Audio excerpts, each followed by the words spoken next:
News glitz நேயர்களுக்கு என்னுடைய வணக்கம். மனசாட்சியும் இல்லாமல் அவன் பாட்டுக்கு நான் வந்துட்டான்ட்டு நேற்று வரைக்கும் நீ எங்கே இருந்த? தீபாவை கேட்குறேன், தீபக்கு கேட்குறேன், என்ன நீங்கள் என்ன செஞ்சீங்க? இன்றைக்கி வந்த உடனே நாங்கள் இந்த இவரை ஏற்றுக்கொள்வோம் அவரை ஏற்றுக்கொள்ளணும். இவரை யார் ஏற்றுக்கொள்வது, இவரை யார் ஏற்றுக்கொள்ளக்கூடாது என்பது மக்கள் முடிவு செய்ய வேண்டியது. அந்த தளபதி அவர்களை முறுக்கி கையை அப்படி அந்த 2 ஷோல்டருக்குள்ளே கொடுத்து அப்படியே பிடிச்சி முறுக்குறாங்க. அங்கே நடப்பதை ஒட்டுமொத்தமாக அப்படியே இவங்க காமிச்சாங்கன்னா அங்கே திமுக உறுப்பினர் மேல் எந்த தவறும் இல்லை என்பது பட்டவர்த்தமாக தெரியும். இவர்கள் அதெல்லாம் விட்டுட்டு எடிட் பண்ணி என்ன காட்டினா என்ன அது அவங்களுக்கு கெட்ட பேர் வருமோ அதை மட்டும் காட்டியிருக்கிறார்கள். ஆக எல்லாம் தீபக்குன்னா என்றைக்கு என்ன சொல்ல போகிறாங்களோ பக்குன்னு தான் இருக்க ஒழிய நமக்கு என்ன செய்யறதுன்னு நமக்கு தெரியல. அவங்கவுங்க கட்சி அவங்கவுங்களா உடச்சிக்கிறாங்க. சொன்னால் நண்பர் விஜயகாந்த் அதுதான் சொல்கிறாரு, என்னுடைய கட்சி உடைப்பதற்கு திமுகன்னு. வைகோவுக்கு அலே இல்லான அவரும் சொல்கிறாரு என் கட்சியை உடைச்சிடணும். இதுக்கெல்லாம் தீபக்கு பேசி நான் சசிகலா அவர்களை நான் மதிக்கிறேன், உயர்ந்த இடத்தில் வைத்திருக்கிறேன், ஆனால் வேறு யாரையும் நான் மதிக்க மாட்டேன், தினகரை மதிக்க மாட்டேன். சசிகலா மதிக்கிறீங்கள, அப்போ சசிகலா மதிக்கிற ஆள் தானே தினகரன்.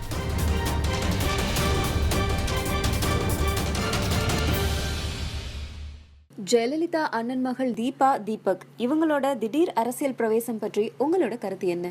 அந்த அம்மா என்னென்னா, தீபா ஜெயலலிதா மாதிரியே அவசரத்துக்கு நாடகம் போடும்போது இப்போ எங்கேப்பா ஷால், அந்த அம்மா ஷால் போடும் ஒரு இதுன்னு சொல்லி அதே மாதிரி போற்றி ஒரு நாடகத்துக்கு அவசரத்துக்கு ஒரு ஆர்டிஸ்ட் நிறுத்துகிற மாதிரி தானாக இயல்பாக வரணும். அவன் பத்திரிகையாளர்கள் ஊடகத்தில் கேள்வி கேட்டால் அவங்க பதில் சொல்கிற விதம் அது இருக்கலாம். நான் அந்த வகையிலே நான் சொல்லுகிறேன், அதாவது எல்லாமே பொய்யா இருக்குது, எல்லாமே போலியாக இருக்குது. இதுதான் மக்கள் சிரிக்கிறாங்க. மக்கள் அதில் பன்னீர்செல்வம் போய் அங்கே போய் தியானம் பண்ணி இன்றைக்கி ஏதோ மிகப்பெரிய ஒரு விஷயத்தை உண்மையை சொல்ல போகிறான்னு மாபா பாண்டியராஜன் ஒரு பேட்டி. அடுத்த நாள் இப்போ பன்னீர்செல்வம் பேசினா எதுவுமே ஒன்றுமே சொல்ல மாட்டேங்கிறாரு.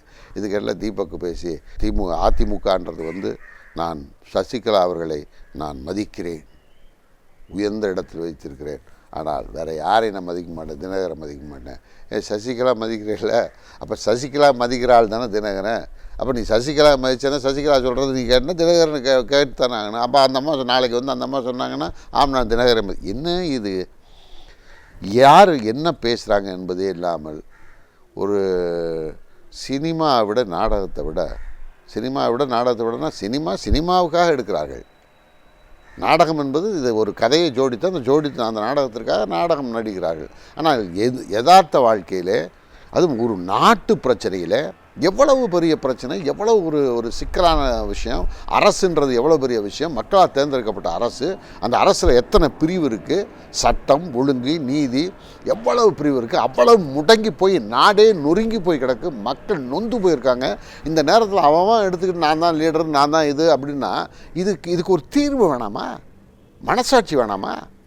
மனசாட்சியும் இல்லாமல் அவன் பாட்டுக்கு நான் வந்துட்டான்ட்டு நேற்று வரைக்கும் நீ எங்கே இருந்த? தீபாவை கேட்குறேன், தீபக்கு கேட்குறேன், என்ன நீங்கள் என்ன செஞ்சீங்க?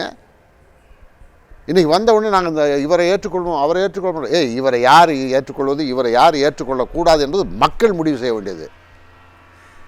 மக்கள் ஜனநாயக தீர்ப்புன்னு ஒன்று வச்சுருக்காங்கல்ல, தேர்தல்னு எதுக்கு வச்சுருக்காங்க? தேர்தலில் யாரை மக்கள் தேர்ந்தெடுக்கிறார்கள் அவர்களை அந்த ஜனநாயக தீர்ப்புக்கு தலை வணங்க வேண்டும்.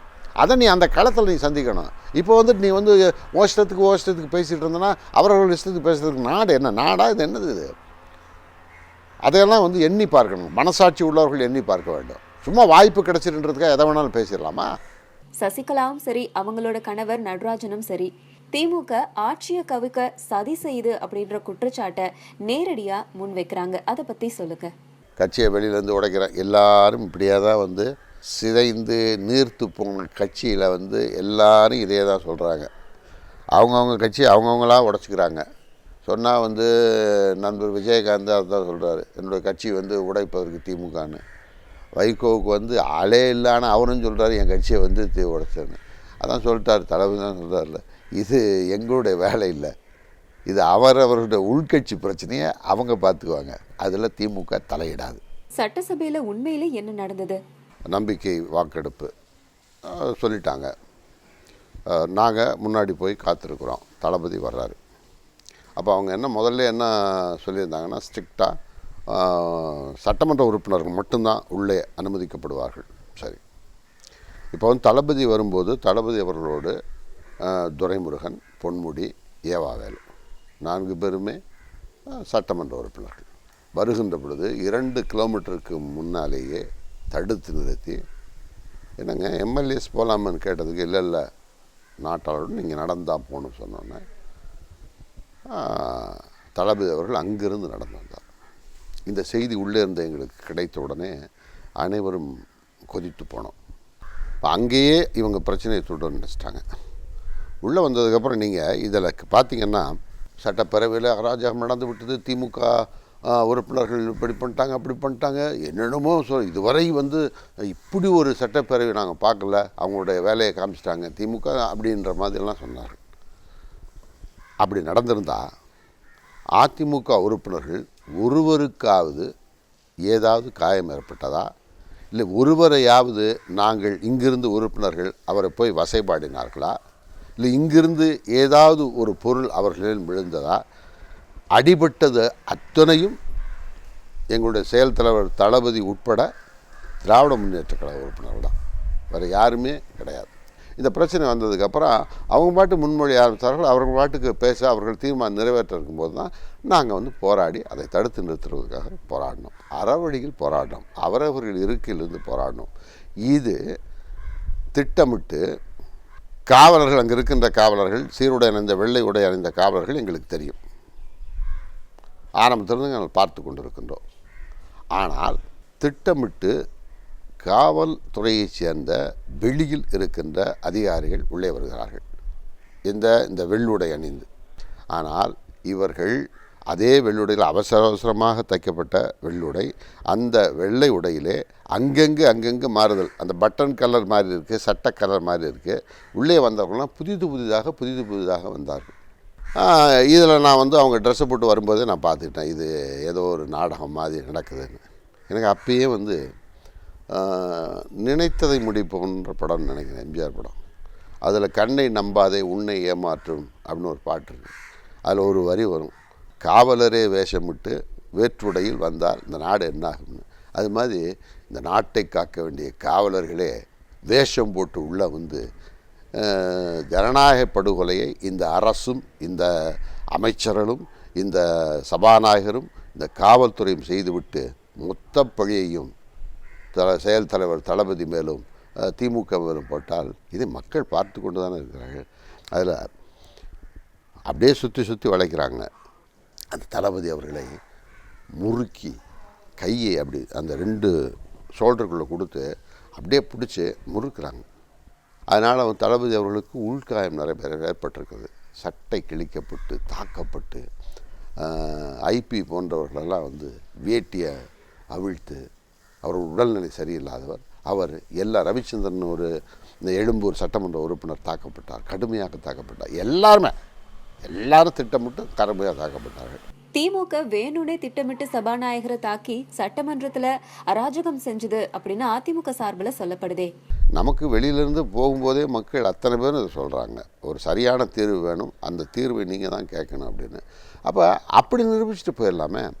அதை அவசரமாக உடனடியாக அதை நிறைவேற்ற வேண்டும் என்ற அந்த வேகத்தோடு தான் இருந்தார் ஒழிய ஜனநாயகத்தை காப்பாற்ற வேண்டிய ஒரு மாண்புமிகு பேரவைத் தலைவராக அவர் நடந்து கொள்ளவில்லை.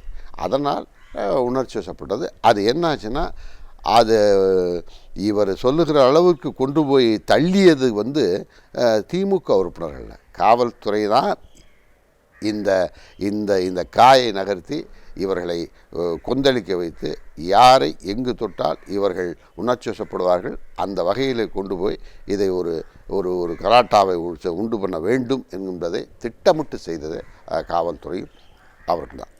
ஆனா திமுக எம்எல்ஏக்கள் சேரை தூக்கி போடுறதோ மைக்கு பிடுங்குறதோ சபாநாயகர் சட்டையை பிடிச்சி இழுக்கிறது மாதிரியான காட்சிகளை நேரடியா மக்களே பார்த்தாங்களே. இல்லை, அதுதான் சொல்கிறேன்ல, இவங்களுக்கு வந்து அவங்க அங்கே நடந்தது மொத்தத்தையும் வந்து இதுக்கு தான் வந்து நேரடி ஒளிபரப்பு வேணும் தளபதி கேட்டு கொண்டு வந்தார். அங்கே நடப்பதை ஒட்டுமொத்தமாக அப்படியே இவங்க காமிச்சாங்கன்னா அங்கே திமுக உறுப்பினர் மேல் எந்த தவறும் இல்லை என்பது பட்டவசமாக தெரியும். இவர்கள் அதெல்லாம் விட்டுட்டு எடிட் பண்ணி என்ன காட்டினா என்ன அது அவங்களுக்கு கெட்ட பேர் வருமோ அதை மட்டும் காட்டியிருக்கிறார்கள். ஏன்னா அவர் ஜனநாயக முறை அதாவது அந்த காவலர்கள் வந்து இத்தனை பேர் தான் இருக்காங்க எங்களுக்கு தெரியும். ஆனால் எல்லா வாசல் வழியாகவும் ஒரு 50 50 50 200 300 இவ்வளோ பேர் காவலர்கள் உள்ளே வராங்க. ஒரு திட்டமிட்டு வந்து அவங்களே எல்லாமே செய்கிறாங்க. அவங்களே வந்து தூண்டி விட்டார்கள். அவர்களே வந்து எந்த இதுவும் இல்லாமல் வெறும் அமைதியாக ஜனநாயக முறைப்பிரகாரம் வந்து கோஷங்களை எழுப்பி கொண்டு இப்படி இருக்கும்போது அவர்கள் தான் இதை வந்து இந்த நாடகத்திற்கான தூண்டுகள் வந்து அவர்கள் தான். ஜெயலலிதா அவர்களோட மரணத்துக்கு பிறகு அடுத்தடுத்து சசிகலா பொதுச் செயலாளர், முதல்வர் அப்படின்னு அவசரம் காட்ட வேண்டியதுக்கான தேவை எதனால? பதவியாசை தான், வேற என்ன. அதற்காக ஒரு காட்சி நடக்குது. பன்னீர்செல்வம் ஒரு அறிக்கையை சொல்கிறாரு, ஒரு நாள் போய் தியானத்தில் உட்கார்றாரு. அடுத்த நாள் போனால் தீபா போய் பன்னீர்செல்வத்தோடு போய் நம்ம 2 பேரும் இணைந்து இந்த நாட்டு மக்களை சந்திப்பு உண்டு இல்லைன்னு பார்த்துருவோன்னு தீபா சொல்லுது. அதுக்கு அடுத்த நாள் கேட்டால் நான் ஒரு மரியாதை நிமித்தமாக அவரை போய் பார்த்து சந்தித்தேன், அது கிடையாது, நான் தனியாக ஒரு பேரவை ஆரம்பிக்க போகிறேன்னு சொல்லுது. அதுக்கப்புறம் வந்தால் தீபா சொன்னதுக்கு இல்லாமல் தீபக்கு அவர் சகோதரர் ஒன்று சொல்கிறாரு. ஆக எல்லாம் தீபக்குன்னா என்றைக்கு என்ன சொல்ல போகிறாங்களோ பக்குன்னு தான் இருக்க ஒழிய நமக்கு என்ன செய்கிறதுன்னு நமக்கு தெரியல.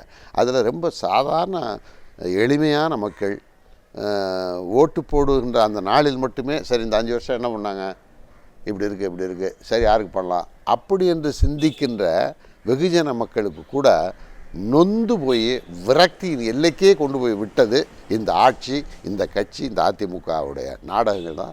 கூவத்தூர்ல எம்எல்ஏக்கள் அடைச்சி வச்சு அப்படியே சட்டசபைக்கு அழைச்சிட்டு வந்து நம்பிக்கை வாக்கெடுப்பு நடந்தது, அதை பற்றி சொல்லுங்க. பொண்டாட்டி, பிள்ளைங்க, அப்பா, அம்மா, உறவினர்கள்லாம் வந்து இப்போது காவல்துறையில் கம்ப்ளைண்ட் பண்ணுற அளவுக்கு தான் நடந்தது. ஊருக்கு அந்த காட்சி பார்த்தோம். அது இல்லாமல் பொதுமக்கள் நீங்கள் இங்கே வரலைன்னா திருப்பி நீ உள்ளே நுழைய முடியாது. இன்றைக்கு வரைக்கும் வந்து அவர் உள்ளே நுழைய முடியாத சூழல் தான் ஏற்பட்டிருக்கு. இப்படி இருந்து அதில் கூட நீங்கள் பத்திரிக்கையில் இதெல்லாம் செய்திகளை பார்த்துருப்பீங்க, நாங்கள் நல்லா தான் இருக்கோம் என்று சொன்னார்கள். ஆனால் உள்ளே நடக்கிற காட்சிகளெல்லாம் வந்து நமக்கு எத்தனையோ ஃபோட்டோக்கள் வாட்ஸ்அப்பில் வந்தது. ஒரு சட்டமன்ற உறுப்பினர் மட்டன் ஆக்கிட்டாங்கன்னெலாம் பேட்டியை கொடுத்தாரு. ஸோ இப்படி வந்து அவர்களாகவே இருக்க விடாமல் அப்படியே அவர்களை ஒரு மயக்கி அப்படியே கொண்டு வந்து அப்படியே, ஏன்னா வெளியே போனால், வீட்டுக்கு போனால், தொகுதிக்கு போனால் மக்களுடைய இதனால் மனம் மாறி விடுவார்களோ என்ற பயத்திலே அப்படியே கொண்டு வந்து இதை அப்படியே தக்க வைக்க வேண்டும் என்பதற்காக அவர்கள் செய்த கூட்டு சதிதான் இது. முதல்வரா வந்ததோ எடப்பாடி பழனிசாமி 500 டாஸ்மாக் கடைகள் மூடல் அப்படின்னு பல அதிரடி திட்டம் அறிவிச்சிருந்தாரு. இது நீங்க எப்படி பாக்குறீங்க? இல்லையே, இது அவங்க வந்து இது முன்னாடி இருக்கப்பயே வந்து இதை பண்ணுவோம்னு ஜெயலலிதா சொல்லி கொண்டிருந்தார்கள். இப்போ வந்து இவங்களை பாதுகாத்து கொள்வதற்காக ஏன் நீ வந்து நல்லது செய்கிறதுனா உடனே எல்லாம் மொத்த கடையும் மூட வேண்டியது ஒரே நாளில். முதலமைச்சராக வந்து நான் மக்களுக்காக பணியாற்றப் போகிறேன் என்றால் மக்களுடைய மிகப்பெரிய இது என்ன, மதுவிலக்கு கொள்கை. அப்போ மொத்த கடைகளை வந்து தமிழ்நாட்டில் மூடப்படுகிறது. அடுத்து என்ன பிரச்சனை, மக்களுக்கு என்ன பிரச்சனை, மக்கள் என்ன பண்ணுறாங்க, எடப்பாடி முதலமைச்சர் ஆனவுடனே இதை செஞ்சுருக்கேன், 5 இது கையெழுத்து போட்டாரே, சரி இன்னும் இப்போ என்ன மக்கள்கிட்ட என்ன பெரும் பிரச்சனை, மக்கள்கிட்ட வந்து ஜெயலலிதாவுடைய மர்மத்தில் பெரிய மர்மம் இருக்கிறது என்று அத்தனை பேர் வேதனையோடு இருக்கிறார்கள். அப்படியா, அந்த மர்மத்தை உடனே விசாரிக்கணும், இதுக்குள்ளே நீ கையெழுத்து போட்டிருக்கீங்கன்னா நீங்கள் அதையா செய்தீர்கள்? இது பூராமே நாடகம்.